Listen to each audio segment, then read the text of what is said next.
What's going on, everybody? We have a very, very special guest. Super excited today to be sitting with and talking with Kiefer. What's going on, Kiefer? Not much. Really happy to be here. I'm just chilling in a studio somewhere in New York, and happy to tune in and talk to y'all. I'm a big fan of the show. Oh, thanks, man. Yeah, thank you. Likewise. And we're big fans as well. I'm so glad this was able to come together. And I thought we could kind of start because certainly our hope with these always is that maybe some of your fans, maybe some of our fans, maybe some music fans, maybe some jazz fans, some BAM fans, all kind of coming together and end up here and like, what the hell is going on? But I'd love to sort of hear, I know that you're deeply steeped in the Southern California scene. You came up in, I believe, San Diego, but I was wondering if you could just kind of talk about your, background, how you got into music, your early influences, and how you ended up at the beautiful place you are now. Man, well, I started playing very young, maybe around like 3 or 4 years old. I didn't get serious till I was probably like 14 or 15. But I was, my dad plays piano. He plays like New Orleans style. Like, he's not a professional musician, but he plays like Professor Longhair and like stuff like that. He loves like Dr. John. Oh yeah. So he showed me like boogie woogie stuff when I was young, and I listened to a ton of blues. I was like, his favorite music, Muddy Waters and Otis Spann and Memphis Slim, all these different blues artists. And then it was jazz as well. It was a lot of John Coltrane. Like, one of my first memories, I might've been like 3 or 4 years old. My dad had a mixtape in his car, and he would like make me recite the names of the artists and what the names of the songs were. So I remember like the first artist I could recognize was John Coltrane. Whenever the Blue Train intro, I could recognize that right away. Right. So I was really lucky. My dad was like kind of teaching me that stuff from a very young age. And then growing up in San Diego, when I was like in high school, I got to like go out and play with like Gilbert Castellanos. So I'm sure you've crossed paths with us at some point. Yeah, maybe. Absolutely. Yeah. Yep. Gilbert's incredible, a legend, and really kind of the linchpin for the whole scene there. So, I was like, going to like jam sessions and just trying to learn. And and then I got into music school at some point. And it's so funny, man. We just shout out to Dad's record collections everywhere, because we talk about this with our fathers and moms. But that's right. But I think specifically for us, and it sounds like for you too, Kiefer, like, yes, our dad's record collections just somehow had a huge impact on all of us. Like, I remember listening to jazz with my dad, and like he's not a musician really, and we were trying to figure it out, like, what's happening here, and we would talk about it together when I was a little kid, Yeah. Yeah, I mean, just think if like your dad, Kiefer, had been, or Adam had been playing like the wrong stuff. Not that there's any wrong stuff, but just some less musically astute tracks than Blue Train. Sure. How do we end up then? Who knows? When Peter, you talk about your dad introducing you to like Monk and Miles and all these people when you were young. Yeah. Well, and I wonder too, like, if there was a moment, I know for me, Kiefer, it was like, Herbie Hancock, he had a record called Rocket, a single that was kind of a big deal when I was like 13 years old, because it was on MTV and it had a video and stuff.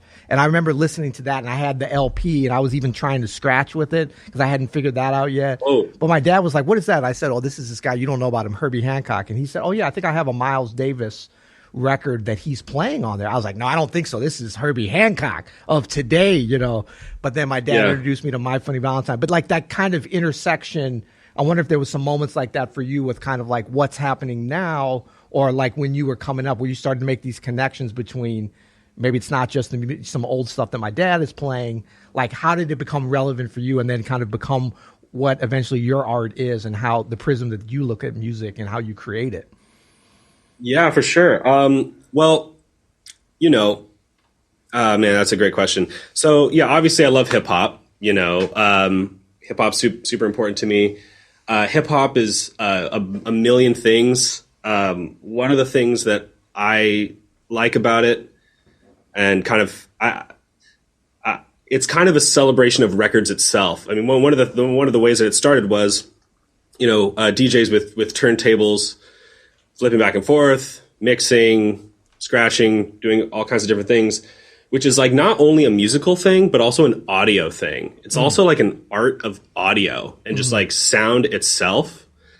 And so I remember when I was like which story can I tell? There's so many. They're so important. But yeah, when I was when I was coming out of music school, when I was coming out of UCLA, I was pretty much I was really into, musicians like Benny Green and Oscar Peterson, Monty Alexander, super just greasy swinging stuff, Gene Harris, all that.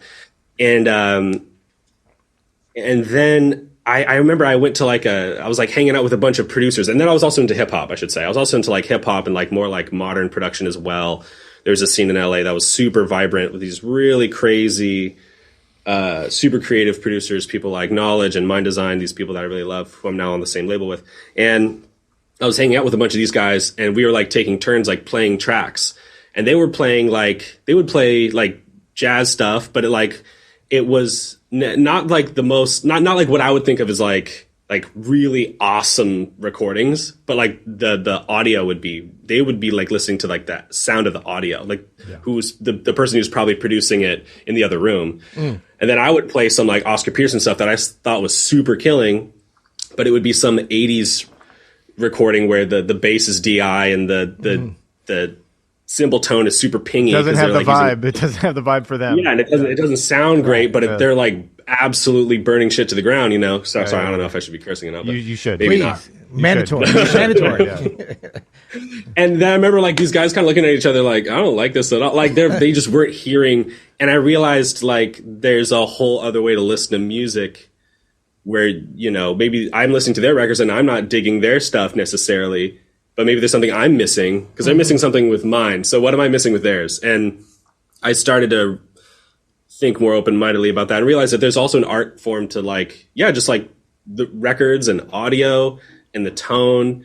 And then that just really enhanced my understanding of hip hop and all these producers who are experimenting with sound on a more intricate level but in a different way. Yeah, I think this is where the music that's being made today, including your own music, this is where it's really leading the charge for creativity and for innovation, because there is this sort of crossover now of understanding how the nuts and bolts of music works from a harmony perspective, a melodic perspective, a rhythmic perspective, and then understanding the nuts and bolts of how sound works and audio works and production works. And it's there's definitely a generational delineation. Yes. But it seems to me that with players like you, with musicians like you sort of leading this charge, we've never had it better as far as people that know why Oscar Peterson is burning it down in the 80s and why that works, but also know... Shout out Telarc Records for the damn DI, right? but also know why some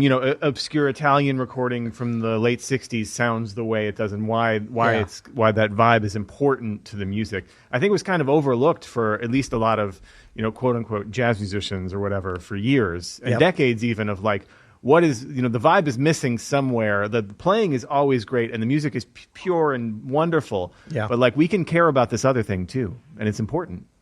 Yeah, I think recording, the art of recording is so central to the history of jazz. Truly. It's so important.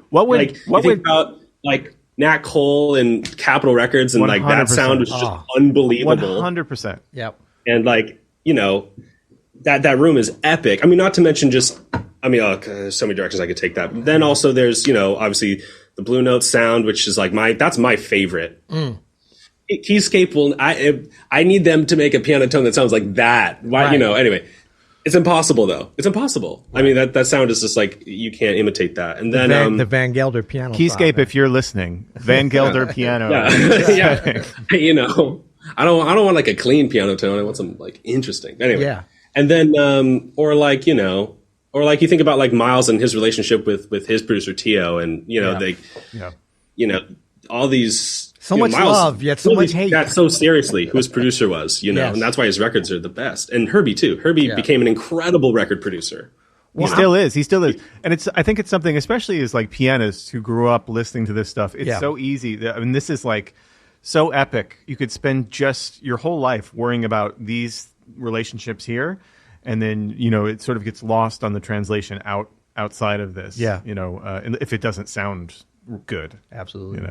or interesting. I mean, I think Kiefer, what you and kind of your generation, and I mean, these things always bleed over some, but what I'm really excited about is, you guys really attuning to the production side, to the sound design side, to like that as being such an important part of the creative process. Whereas I feel like when we're always talking about, like the Young Lions thing. I remember coming to New York in late 80s, early 90s, and all these great musicians, Roy Hargrove and Christian McBride and Greg Hutchinson and Joshua Redman, meeting all them. We didn't have access. We should have been like talking to like James Farber and these engineers that we got a chance to work with, but we were just like, no, we're about the music. There was such a segregation between sound, production, and playing at that time, which I think worked for that time. I think you need both, though. You need both, yeah. Is good. And I think it's like a really beautiful circle that's kind of coming back, because if you, like you're talking about Oscar Peterson in the 80s, we were just listening to some stuff from Amsterdam in the late 50s with the trio with Herb Ellis and Oscar Peterson. And like the sound is killing on there,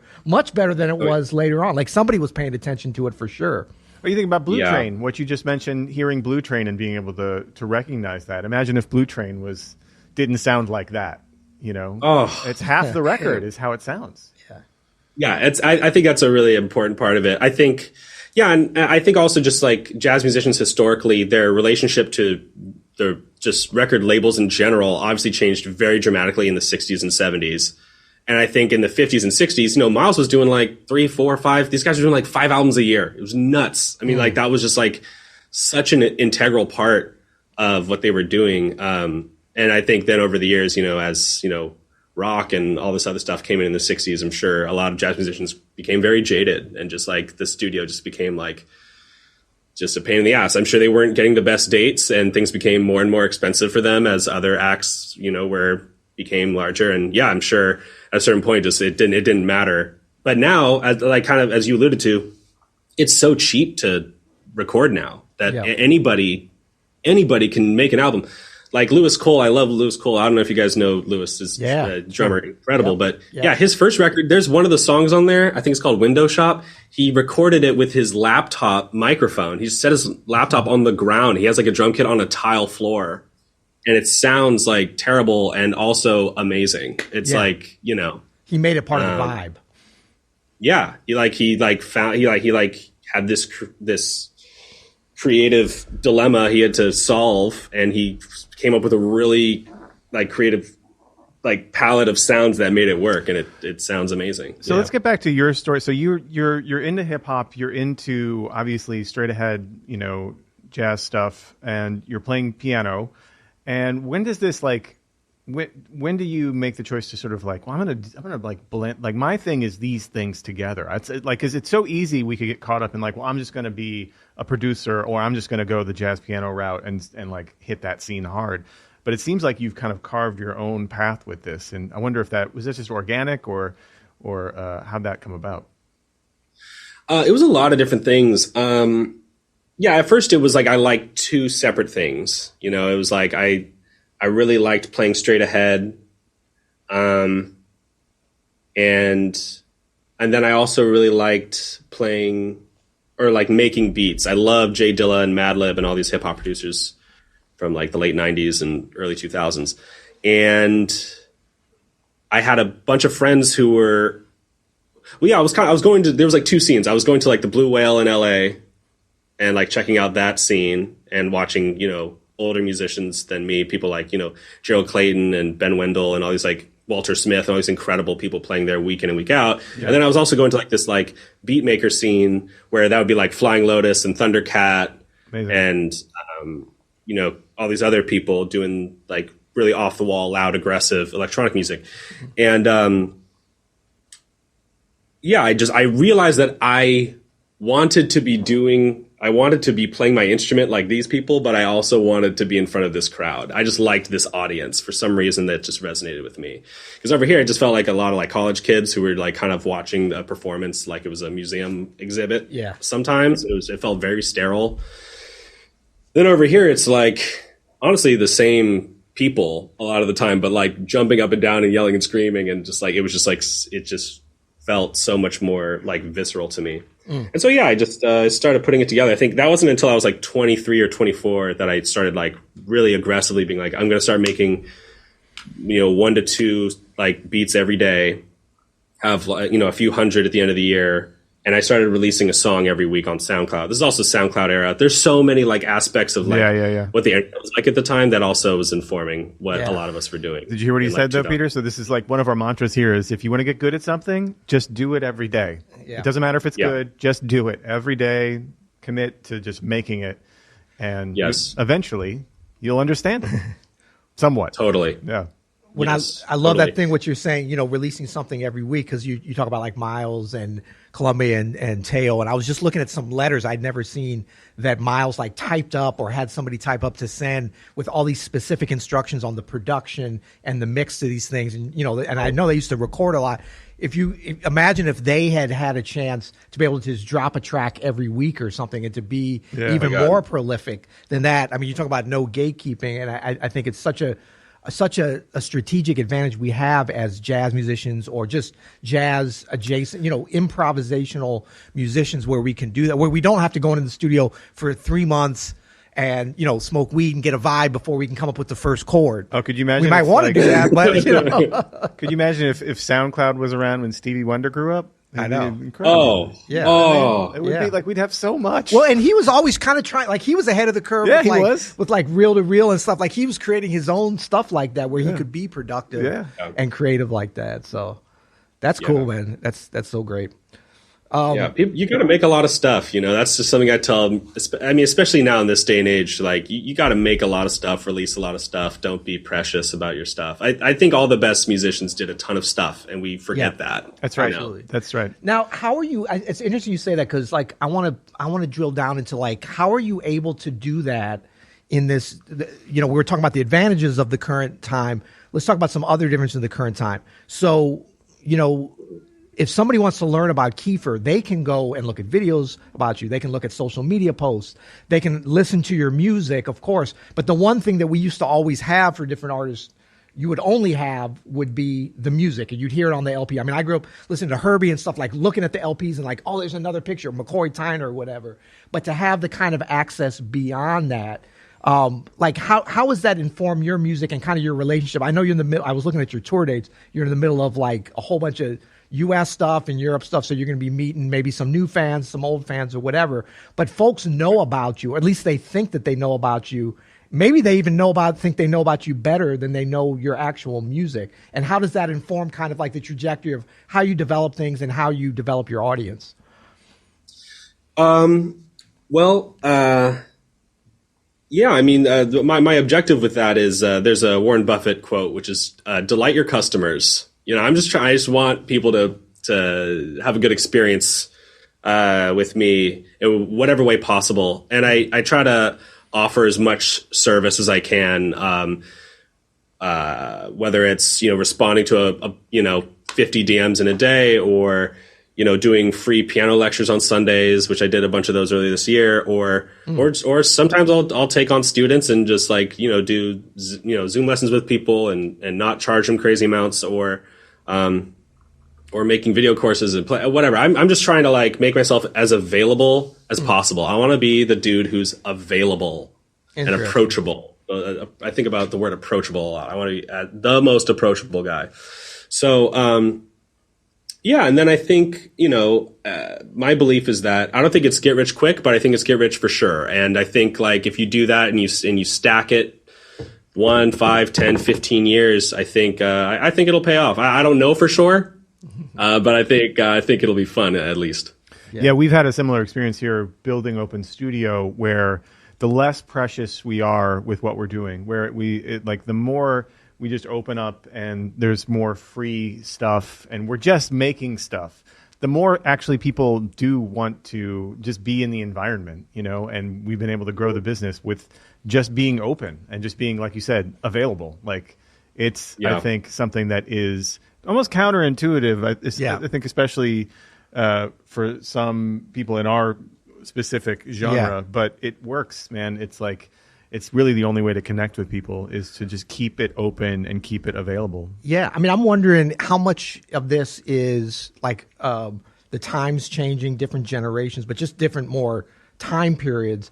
but also the West Coast versus East Coast, not versus. I mean, just the beautiful differences, Midwest, Texas. I mean, I love anytime there's like a scene somewhere. We talk about the London, what's happening in the London scene in terms of like jazz and jazz, whatever, adjacent stuff. I love all those differences, and I feel like we're at a time where we're kind of coming back to that a little bit, which is cool because that used to be kind of a hallmark of this music. It's like you could tell a tenor player that came out of Texas because they had that. I mean, they could go to New York and do their thing or whatever, but I'm wondering if this idea, like what you just said, delight your customer and quoting Warren Buffett, like when we were coming up in New York, the Young Lions, like if I had said that or like Roy Hargrove had said that, like we literally would have beat somebody down, be like, no, they better come to us, And that's not a good thing. It's just a different time, And I'm wondering how much you're seeing that kind of, like, is that unique to you, would you say, or is that like kind of a general feeling on the scene and the type of musicians you associate with? I don't think other people are saying stuff like that. That for me, that comes from my dad, I think. But I think the LA scene, although there are, I think the things I do have in common with the LA scene in general and things that might be different from the East Coast. I think LA, I mean, the stereotype exists for a reason. We're known to be more laid back and, maybe a little more, sometimes a little more woo woo, a little more, but I think there's a certain type of freedom that LA provides, where other places might provide other types of freedom. But I think the LA version of that is, you can be whatever you want. There's really no, like we don't have any prestige to our scene for real. Like New York has prestigious, like the Village Vanguard is prestigious. Right. Yeah. But it's a little Smalls bit is now prestigious, right. Like we don't have stuff like that. What's our club? I mean, the baked potato. I mean, what's prestigious about? Right. We don't have stuff like that. We don't have Juilliard and no. We don't have the Brooklyn Bridge. This is where Sonny Rollins practiced. Like we don't have that. Right. The jazz clubs in LA burned down in the 60s. There were these fires that happened, and we don't really have that history as visual as New York does. And I think, but because of that, there's this freedom of like, I don't feel any pressure. The way I would feel if I played at the Village Vanguard, I think I would feel pressure. Yeah, you don't have all of that, but you also don't have a lot of dogma out there with the music. It seems like we had Gerald Clayton on one of our mentor sessions, and I've never seen a teacher more open and accepting of whatever the student was playing in front of him. I mean, it was like a real masterclass in being and talk about stereotypes. Like you mentioned stereotypes. Remember when we first had the call, we had a call scheduled with Gerald, and he came on late. He was like, "Oh, I'm so sorry." And he was literally wearing his surfing outfit, and he was like, "I forgot I was just surfing." He had a surfboard behind him, and he's on his phone. I was like, "That's LA for you right there." Yeah. What a legend. He's also just like one of the best pianists like ever in my opinion. But he's the greatest. Yeah. But yeah, that's a LA guy, crazy. But it's interesting because you're saying like I have the Village Vanguard and the the Smalls and the Juilliards and stuff like that. But for a long time, and I'm just thinking back to how I kind of viewed West Coast when I first came out there to play. What you do have is Herbie Hancock for a long time. You had Wayne Shorter. Like you have these like titans of the music. And I know it's different there than New York because maybe things are more spread apart or so. Billy Childs, who was kind of my entry point to like LA and that whole thing. George Duke, when I first came out there, recorded, for him. And I'm almost thinking about you. I'm not trying to downplay our, Yeah. But it is, but it's interesting. Like, how did that filter to you? Because I'm thinking about somebody like Billy Childs or George Duke, and even like your vibe of talking about really being in touch with like the production and the sound. Because to me, that's like kind of arranging. That's like what Billy Childs thinks about like arranging. And I've worked with him a lot and like done orchestrations with him and like played his stuff. And it's so much more potentially paying attention to the overall sound than just the piano play. Of course, he can play his ass off too, though. Yeah. God, I forgot the question because now I'm just thinking about Billy Childs. But it was just, do you want to geek out on Billy Childs with it? That was the only question. Peter, let's geek actually, out. You know what? I have a really good Billy Childs story, actually. Oh, awesome. So he was at the Monk Institute at UCLA. I was an undergrad. I wasn't in the Monk Institute, but I was an undergrad there at the time, and he was there for the week. And I get a call from the director of the program. Said, "Hey, do you want a lesson with Billy Childs? He's like giving like we're providing free lessons with Billy Childs. I was wow. Yes. Like, when do I show up? So I, in preparation, I learned from my teacher, Tamir Hendelman, that for piano lessons, you got to come with something, even if it's the first lesson. Yeah. And by the way, to people listening, come with something. Absolutely. For your first lesson. Even if you've never seen the person before, don't say, hello, how are you? And, no, come with something. Come with questions, come with whatever. And what I do sometimes is I'll transcribe something by the person and play it. So I transcribe his playing on Maiden Voyage he did like a Herbie tribute record that's incredible. Anyway, so I transcribe the solo and I walk in, he's like, hey, how you doing? And then I say, I've got this transcription. I thought maybe I could play it and then maybe you can give me some pointers. He's like, sure. So I play the thing and he's like blown away by it. He's like, whoa, that's crazy. Who was that? And I was like, that was you.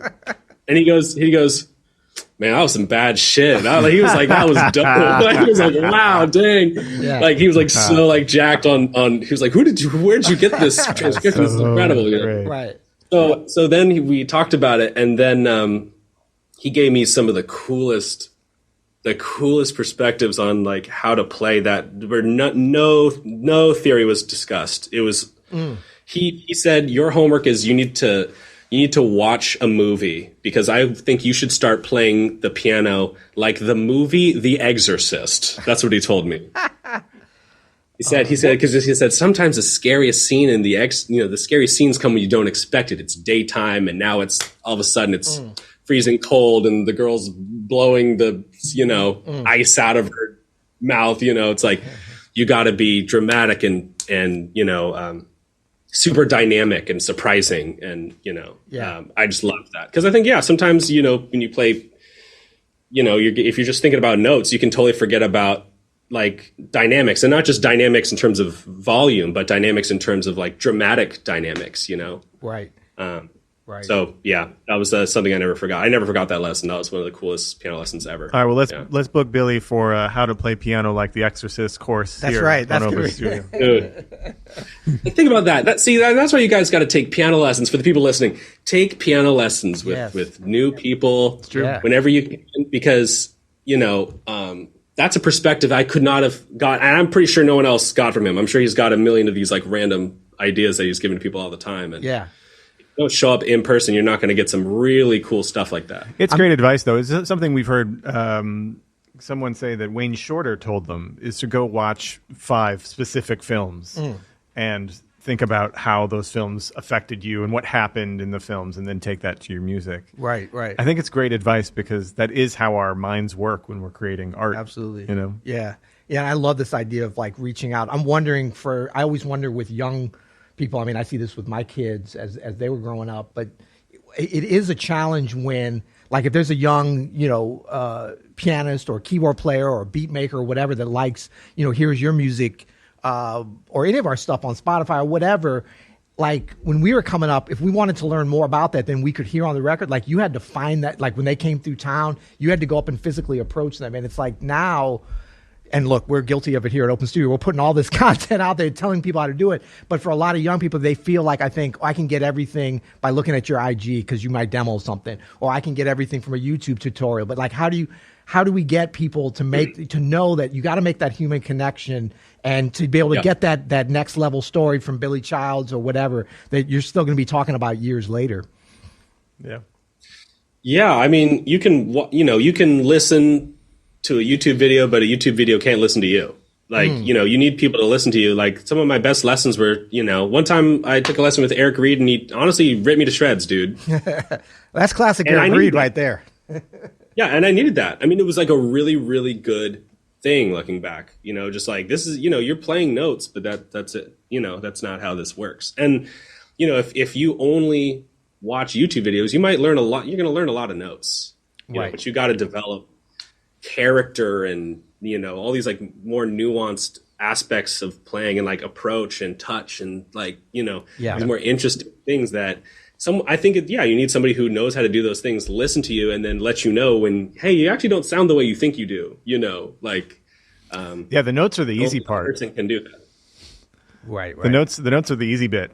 Right. Yeah, exactly. Because that's just buttons and math and stuff. But it's like, then you get into, like you were saying, like expressing, and then you get into like, oh my gosh, I have to like figure out how to really like be open and honest with what I'm trying to say here. That's the hard stuff. Yeah. Right. Yeah. So, on that note, you have this, this other, it seems like kind of a parallel interest or career in music curation through your Kiefer Digs Jazz Spotify playlist. And I'd love to hear, that's actually how I first, like, I had heard your music before, but before, when I actually connected the dots and stuff was through that playlist. And for those that don't know, we'll have a link to it below. But to me, like, this is the hippest playlist on Spotify, and take that for what you will in terms of jazz. We all kind of know that in terms of jazz, Spotify is a little bit of at a weird place because they have. You don't like the cafe jazz? It's like it's cozy cafe. Yeah, exactly. It's not what's the one, Jazz in the Background. I know that one's huge. But what everyone needs to be doing is check out Kiefer Digs Jazz and other ones like this too. There's some other really good ones, some smaller ones, but yours is really one of the bigger ones of a curated thing for discovery. And look, I'm an old school jazz head. I thought that I knew all that stuff. And as soon as I saw you had Cheryl by Phineas Newborn, I was like, okay, this dude knows what he's talking about. But also there was some stuff on there that was kind of a discovery or rediscovery for me.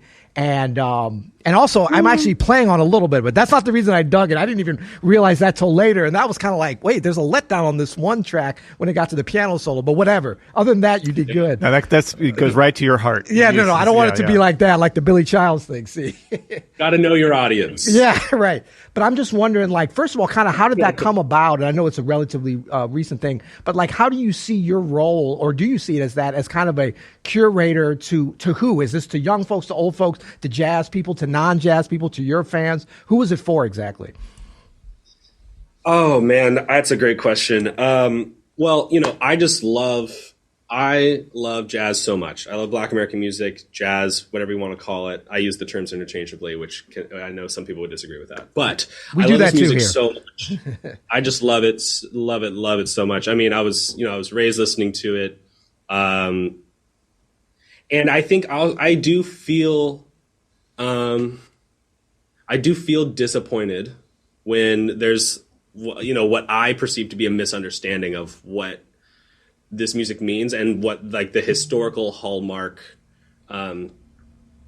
examples of it are. And the way that people use the term jazz now to describe stuff that is just not that, including my own music. I don't consider what I do jazz. Obviously jazz is extremely important to what I do, and it's a part of what I do, but it's not that's not that, you know what I'm saying? And so I think part of me feels a responsibility. If it weren't for the fact that Spotify literally added my song in the playlist, I wasn't going to put it in. Just want to make that clear, because that's something that matters to me. I want people to know that what we call jazz. Like it drives me crazy that people would like jazz and not listen to Thelonious Monk. Right. That's crazy. Right.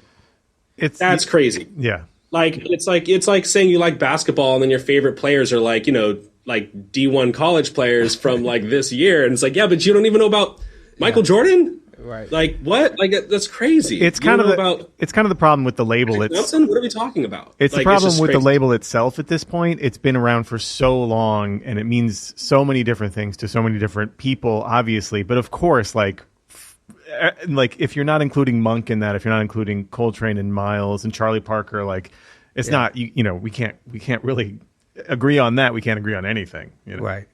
Yeah, it's just like, it's just a huge, to say it's a missed opportunity for somebody to be interested in jazz and not understand that stuff is an understatement. And so yeah, I do feel some responsibility that when someone wants me to make a playlist that's, I looked at some of those other playlists, I'm not going to name any names, but there was none of this stuff in there. There was nothing was swinging in there. And I was like, how is that possible? Right. How are you making a jazz playlist and there's no, what? Like, I was just like, that's crazy. So I also have this kind of, I'm not going to, you can hear it in my voice. I'm a little bit ticked off, and it is kind of a bit of a, like, I don't care if people like tune into my playlist thinking it's going to be stuff like my music and then they're disappointed. Right. I don't care.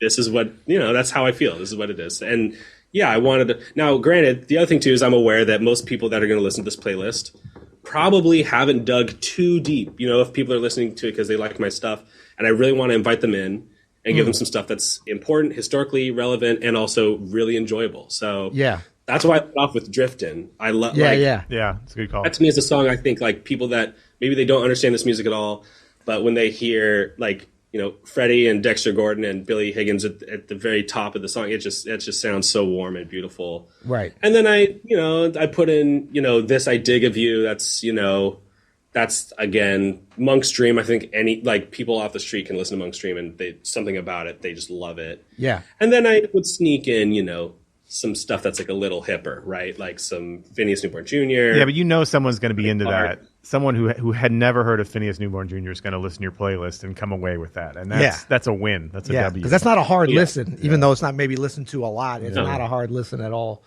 Show killing. Yeah. Well, I mean, it's interesting because that you say that Spotify dropped your stuff in there, because I wanted to ask, like, do you see a space where you can put more? I know you're saying that you don't consider you don't want to be labeled or aren't labeled as jazz, and we're very much against labels unless it can make a YouTube video pop off, and then we'll talk about labels for a long time just for fun, you know. But I mean, this idea to me, it wasn't a stretch when it moves to your music. In fact, the track that's on there right after the Phineas, I believe, what I was hearing was who was I going to bring up? Oh, Joe Sample, who I didn't hear you mention at all. I don't know if you listened to Joe much, but like that was the first thing on that track. Once you're kind of stretching out a little bit, I was like, oh, he must have checked out Joe or checked out the people that Joe checked out.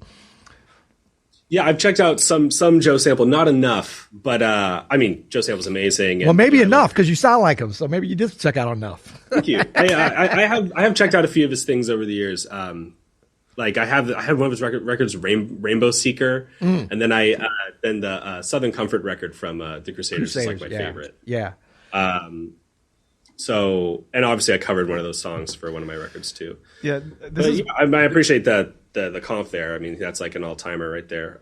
Yeah, and I mean, he was to me was, you know, sitting in a similar space that you may be or want to be in, or you know, a lot of times we don't realize we're at some place. I mean, people have told me before, oh, you sound like you must have listened to a lot of such and such, and I'll be like, oh, thank you, and I'm like, I didn't a lot, but what I realize is there are these connections that are made through other things we listen to or things that we don't remember, and I think Joe was somebody. I mean, I knew him personally. He was like the sweetest guy, the nicest, super helpful to me and a lot of young musicians, but he was like that. Like he had no problem sitting in that place of like groove and soloing and blues, of course, and R&B for sure. And even like, you know, like the whole last 20 years, I mean, like he was very associated with smooth jazz.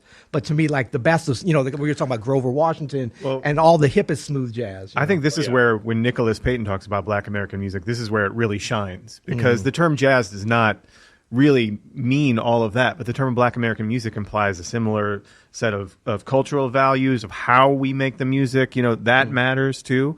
And it's not just how it sounds, but like the lineage of how you think about it, where it comes from, where you're getting your influences from. And I think that can be very helpful of like, you know, there is a line between Monk and Joe Sample and Kiefer. Like it's there, and it's not all jazz, you know? Absolutely.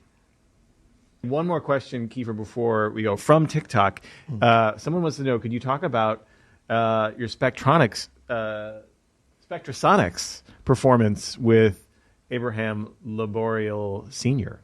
Ooh. Yeah.